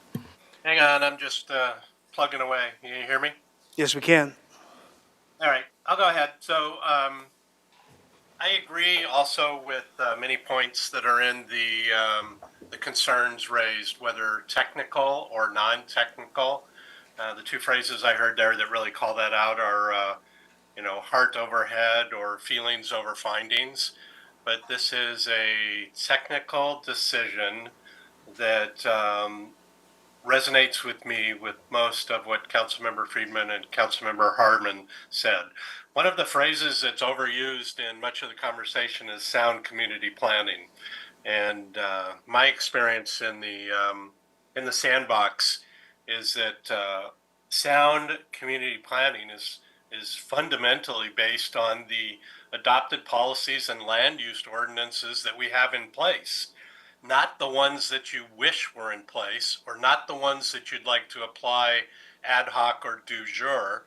You can look in the mirror and say we shouldn't be in this place. I'll join you if the mirror's big enough, and stand in front of that mirror and say we need to do more to more quickly fix those. But sound community planning has to recognize the process that we make people go through and the parameters we put on the use of their land. And this project has done that from start to finish. It's unfortunate that some of the details all the way back, whatever that is, 40 some years, involved a specific plan that also at that time didn't have a development agreement, that also at that time didn't have a timeline for construction or timeline requirements for parts of construction. But that is the deal that we're dealt in this particular case. But even if you didn't have a specific plan, this development could proceed through this process just as it is right now. They could build a hotel because it's zoned for hotels. It may not look like that, but they could still proceed with the same type of project. the chant of housing over hotels, to me, is a choice the developer gets to make, not a choice that you place upon the development just because you like that.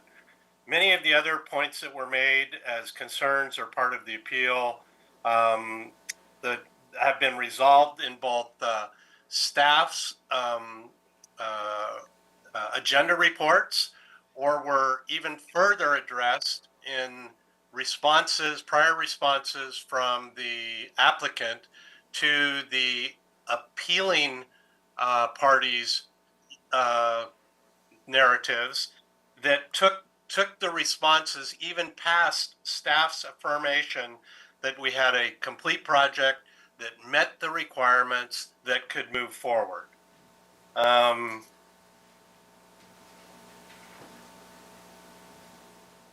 There's some pluses to this. I think that we wouldn't get in a normal project necessarily too, and I'd just like to quickly go through those too.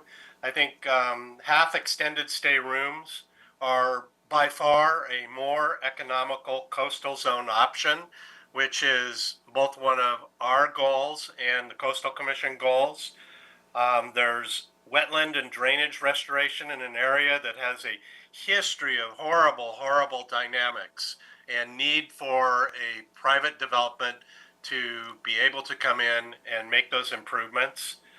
It has moved from being part of a review by Architectural Board of Review to review by the Historic Landmarks Commission. I don't know anybody in the world that would think that's a better move from a project owner's perspective. It lends the project to getting a much more intensive and much more comprehensive review as to the look and feel than it would in any other setting. It provides an excess of the requirements for passive and active recreation areas, and it's going to provide way more than any requirement we have for housing mitigation, which is zero for any hotel right now. It's going to provide the initial 500K, another 500K, and 6 units on site. We have no such even inkling of such a requirement in our city processes right now. Despite the fact that we also have no requirement or look at retail or food and beverage or any other of the myriad lower wage commercial developments contributing to housing at all. You'll recall maybe 3-4 years ago, I grabbed a EDD economic report that actually showed that there were more low-wage employees in retail and food and beverage in our city than there were hotel workers. And yet we have this hunt going on for housing over hotel. So I will also echo Councilmember Friedman's narrative on be careful what you wish for. Remind you also that a project in the coastal zone would not even have the availability of the average unit density program. It would be a variable unit density program, which has historically seen larger rental units than smaller rental units, so market rate or above if there's such a thing. And that the concessions weren't really spelled out there, but the concessions would be things like, doesn't really matter what the charter height limit is. On a bonus density project, you can start to pick your concessions, and we do not have a dog in that fight.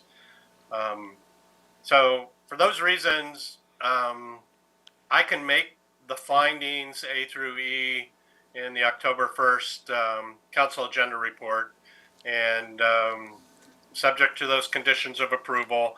And I would also agree to the additional contribution to the Housing Trust Fund and the amended water rights.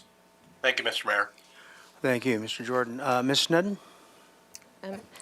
Thank you, Mayor Rouse. I didn't want to get ahead of a whole round first, but just to address there too, I want to be really clear that I am not talking about the issue of housing versus hotels. I am not talking about the funk zone in particular.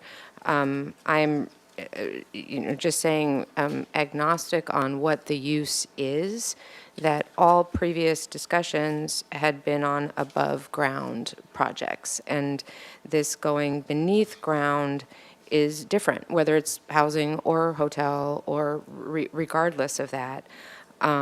And I just think this is a technical conversation. This isn't, I'm not even making claims about what the project should be or references to imagined alternatives or, imaginary other things. This is with the project before us. As a technical conversation, there have been substantial changes to the project and substantial new information. And I do think that is a legitimate finding for a new environmental impact report. And it's not just, a red tape, hoop to jump through. It's a code for public agencies to uphold. And, the applicant said there were no peculiar impacts or no credible evidence. And I have to disagree with that. Their own geologist confirmed that the contaminant extent has not been characterized. And, the point of CEQA is that the public agency, ourselves, could consider environmental effects before taking action, and we don't have that information to inform the public and decision makers about potential environmental impacts, identify ways to avoid or reduce those environmental impacts, prevent significant environmental damage, and disclose the reasons for those decisions about those impacts. That needs to happen. There are references in our own documents about trust and stewardship of our natural resources. These contaminants have the potential in 1 part per billion to contaminate groundwater for thousands of years and persist. And that's not hyperbole. That's just the description of these types of contaminants. The applicant also said, and these are quotes, that the land is high enough in sea level rise, and that, quote, probably that low event would over 2 hours wouldn't happen, and just directing to our sea level rise adaptation plan, figure ES9 of our own plan clearly shows that near the year 2100, not very long from now in terms of the life of this hotel, the USGS models that we applied to our own specific area shows tidal inundation in this area. And tidal inundation isn't even sea level rise, it's just storm events. So when the applicant said, and this is a quote, "we will stay high and dry," I would say that's simply not supported with the underground parking structure. And I'm not the person who would do an EIR, but I think it warrants a fresh look given our new information that we know. And so I do think those are technical reasons. I do think those are reasons that could be used to uphold the appeal based on that alone, without getting muddy into the other descriptions of housing or hotels or other considerations. I just think the EIR needs to be updated. All right, very good. Any other comments or questions? All right, so a couple of things here for me. First of all, earlier on it was talked about how the process has taken a while. There's been some delays. Now, I have to remark that the initial delays from these hearings were actually to accommodate the appellant. So that's kind of where we are today.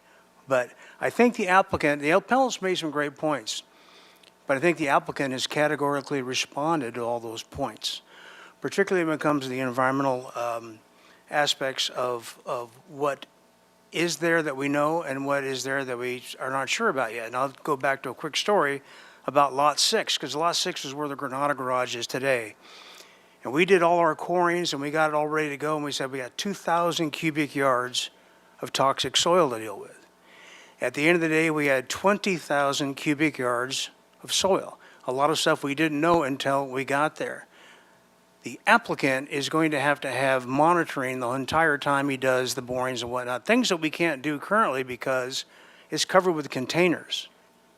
So when you talk about preserving something in the funk zone, I see nothing but blight on that piece of property at the moment. It's a veritable storage yard, to be polite. And I think we can't even get to the soil to test it at the moment because it's under shipping containers.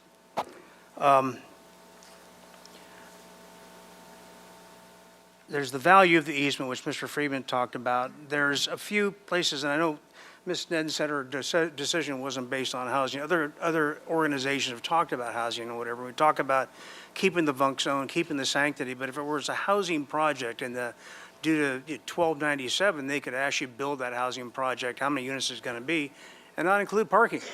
So how would that affect the surrounding neighborhoods in the funk zone? How satisfied would the neighbors be and the businesses be then? Because those cars are going to exist no matter what AB 1297 says. So we did make a deal back in the day. We did have something that we need to stick to. We can't change the game at the 11th hour. We can't rezone. We can't do the different things that are being asked to do. I believe that the applicant truly was responsive and respectful to the issues brought up by the appellant. And I think categorically, one by one, I was keeping score, and I think they answer them all. So I think the findings we need to make today are to deny the appeal and move forward with this project, which has, to me, been completely vetted. Number two, they've made some accommodations and concessions that, don't determine the status of the project, but are nice. And that, frankly, we need to go forward in the entryway to our city, which right now is a veritable junkyard. And I think these improvements are important. It's going to represent I don't know how many tens of millions of dollars it's going to represent an investment in our community and cleanup and soil mitigation and all the things we're concerned about. So I believe this is the right thing to do. I think we need to deny the appeal. With that, I will entertain either further discussion or a motion. Ms. Snedden. I can see the direction it's going, but I would like to make the motion to uphold the appeal and order supplemental or new environmental impact report. So that's your motion? That's my motion. Okay, is there a second? I'll second. Okay. Let me explain. What's that? If I can. Can I explain? Sure. So I just want to say that I appreciate the applicant's dedication to this issue. And after talking to several community members, residents of the city, I have yet to meet one who's not directly benefiting from this project, who is for the project. So out of respect, as a public representative of the will of the people of this community, I will vote to uphold the appeal, even if the majority of my colleagues don't. All right. Any further comments? Mr. Mayor, can I ask a question? Yes, sir. Does any, and it's for Ms. Connect, does any motion to uphold the appeal also have to come with a set of findings?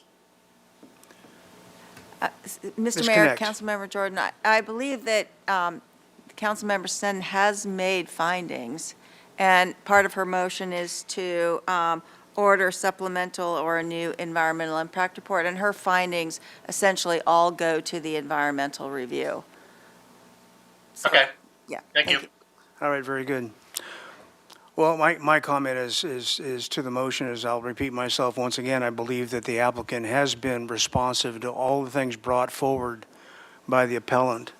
And so I do not believe at this time doubling down on the extra findings and work are warranted. And as Mr. Jordan brought out, this is not a heart decision. This is a head decision. This is about logic. This is about moving forward. So With that, we have a motion and a second on the floor.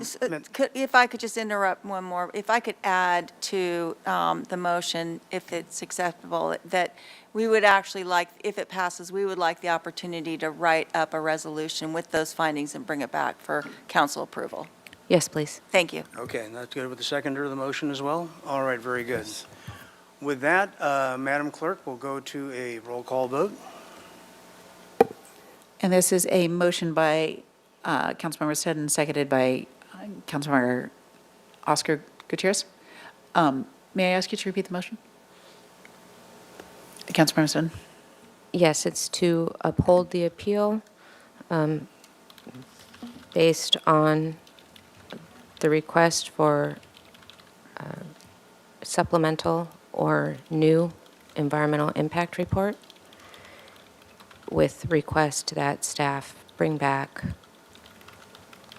an analysis of findings. A resolution containing findings. A resolution containing findings.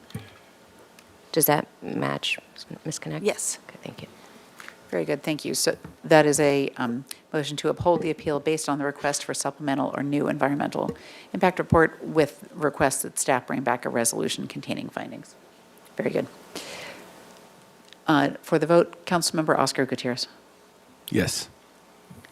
Councilmember Friedman. No. Mayor Pro Tem Jordan. No. Councilmember Sneddon. Yes. Councilmember Alejandro Gutierrez.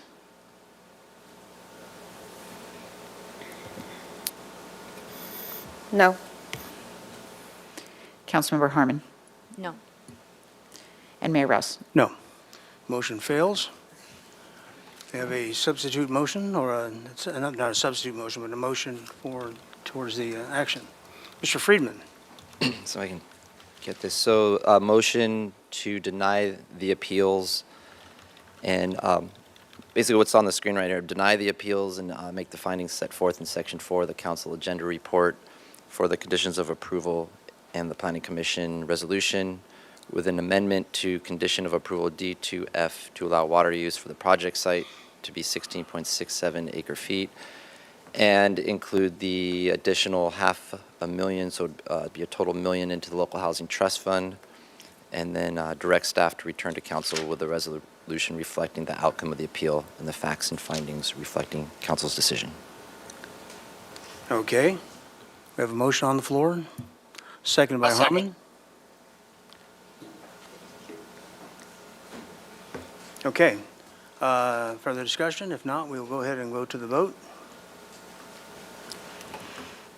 Okay, this is a motion by Councilmember Friedman, seconded by Mayor Pro Tem Jordan, to deny the appeals and approve the project, making the findings set forth in, Council 4 of the Council Agenda Report, subject to the conditions of approval in the Planning Commission resolution, with an amendment to condition of approval D to F to allow water use for the project site to be 16.67 AF, and direct staff to return to council with a resolution reflecting the outcome of the appeal and the facts and findings reflecting council's decision. And add to that the additional $500,000 to the local housing trust fund.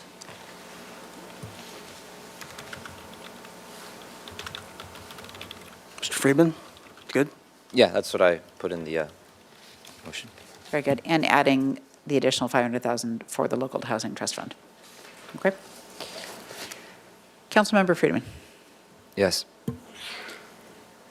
Mayor Pro Tem Jordan. Yes. Councilmember Sneddon. No. Councilmember Alejandro Gutierrez. Yes. Councilmember Harmon. Yes. Councilmember Oscar Gutierrez. No. And Mayor Rouse. Aye. Motion carries. I believe that's 5-2. Is that correct? Correct, Mr. Mayor. Okay, With very no's good. from Thank Councilmembers Sneddon and Oscar Gutierrez. All right, so we'll go to council member engagements. Ms. Sneddon. Thank you, Mayor Rouse. I attended a Heal the Ocean event. Also attended the art show reception for the County of Santa Barbara Arts Fund, and particularly proud of my daughter, who was a featured poet. Attended Organic Soup Kitchen anniversary, and I'd also like to wish former Mayor Helene Schneider a very happy birthday over the weekend. Oh, very good. Mr. Gutierrez. Thank you, Mr. Mayor. I attended the Cosmopolitics held by the Women's Political Committee, attended the Pride at the Wine Collective, the Santa Barbara Board of Realtors insurance talk at the library, got to tour the Santa Barbara Film Festival new theaters on State Street, attended the UCSB Economic Forecast Project and the NAACP meeting, attended the Access Advisory meeting. Let's see. Attended the Organic Soup Kitchen 15th anniversary. Attended the Strong Towns meeting. And attended the police station groundbreaking. And I also want to give my condolences to the community, to the loss of Molly Culver, who was a very active political person in the community for years, and she's going to be very much missed. Thank you. Mr. Friedman. I attended the Santa Barbara Film Festival tour of the new Fiesta 5, along with a few of you, and also the retirement reception for Zoo Director Rich Block, and on behalf of Mayor Rouse and the council, presented a proclamation honoring Mr. Block for his 26 years of service at the zoo, and it was a well-attended event, and congratulations to Mr. Block and the zoo, and appreciate your quarter century plus of leadership there. And then followed that up at the Heal the Ocean event, also honoring another legend here, Hillary Hauser, and who started Heal the Ocean nearly 30 years ago. And congratulations to her as well for all she's done for the environment and our community.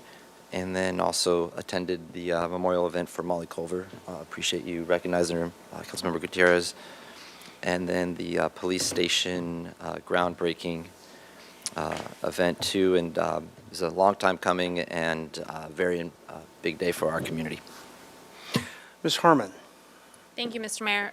Lots of overlap with what we've already heard, but I just wanted to point out this past week at Coastal Commission up in San Francisco, we heard an enforcement report in connection with Sable's work offshore on the oil pipeline, and I won't go into detail here, but I wanted to highlight that it is on the video from Friday, that would be the 15th. I know there's a lot of interest in what's happening there and Coastal Commission's role, though it is, of course, a county issue, but pointing out that that was discussed and had quite good information that was shared. So for anyone who's interested, you can either email me or just go to the video and hear it directly from our staff. Thank you.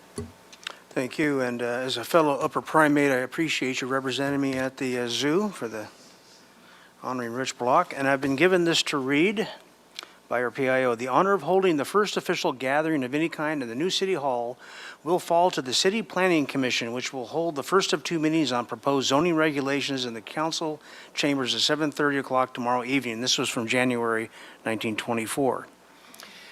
So there will be no brass bands, no eloquent speeches by high officials. Good luck with that. Nor of any of the attendant features that usually accompany initial ceremonies in a new public edifice. While the meeting may develop hitherto undiscovered oratorical talent among the audience, no scheduled addresses have been planned as far as anyone learned yesterday. So, there you all the news to be news from 1924, and we are adjourned. Oh, that no meeting next week, right? Happy Thanksgiving.